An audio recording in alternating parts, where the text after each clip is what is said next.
Good evening. Well, a couple of years ago, I bought a new CD by Rick Wakeman. Now, for anybody who doesn't know, Rick Wakeman is an extremely talented keyboard player, songwriter, producer, radio and TV presenter, and author. He also dabbles occasionally with stand-up comedy. Well, that CD that I purchased, it was called Piano Portraits, and it was a selection of popular tunes, both pop and classical, that he'd arranged in his own inimitable style, which he describes as painting pictures with music. And the album was absolutely amazing.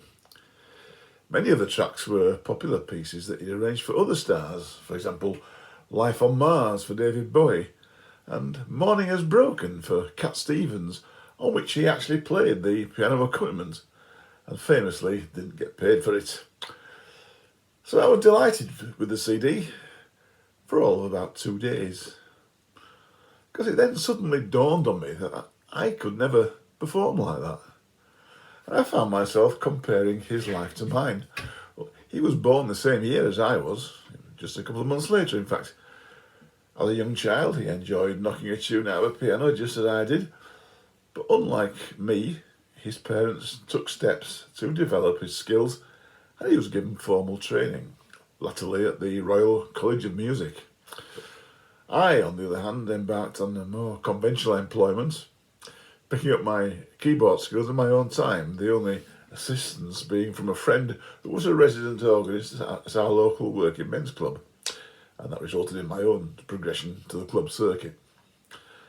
So after buying this CD, instead of listening to it and enjoying it, I spent the next few days feeling sorry for myself because I could never match that standard. I even waxed lyrical on Facebook about it and how depressed I now was. But then I got a reply from a friend who's a professional railway photographer. His comment was, "Yes, but I've got a photo of you driving a train at 125 miles an hour. I don't think Mr. Wakeman can do that." And of course, he's absolutely right. Everybody has different skills. That's what makes civilization work. The world needs people with a variety of different abilities. For example, we need people to build houses, run the shops, teach our children, treat the sick, as well as those of us who are entertained with music and drive the trains.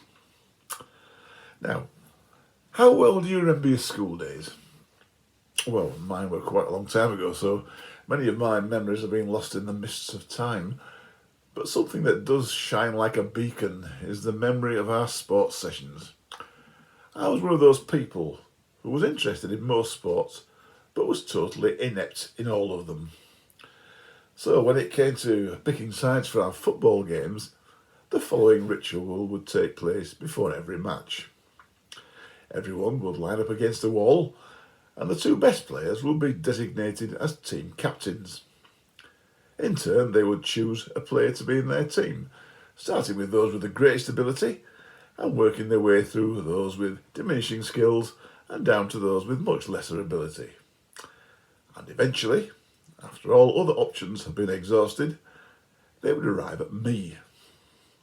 The look of despair on the faces of the captain and his teammates when it became clear that there was no way they could avoid my presence on their team will stay with me forever. Their cries of "Do we have to have him, sir?" fell on deaf ears, and the game progressed without any hint of brilliance or even basic competence from myself. So I was not destined to be either a sports star or a brilliant entertainer. And although I can do a number of things reasonably, I can write, I can play the keyboard a bit, my talents lie elsewhere. And everybody's been given a talent. I believe that everyone is born to be good at something. Sometimes it takes a bit of time to discover what that is, but it's definitely in there somewhere. Might not be as obvious as Rick Wakeman's, but it will eventually come to the surface, and when it does, make the most of it. When I was about 20 years old, I was offered a summer season at a holiday camp. I turned it down because I didn't think I was good enough. I didn't have the courage to give up my safe job and risk failure as a musician. But I often wondered how things would have worked out if I'd taken that job. But in all honesty, I think I made the right decision. I mean, music's gain would have been the railway's loss, wouldn't it? Thanks for listening.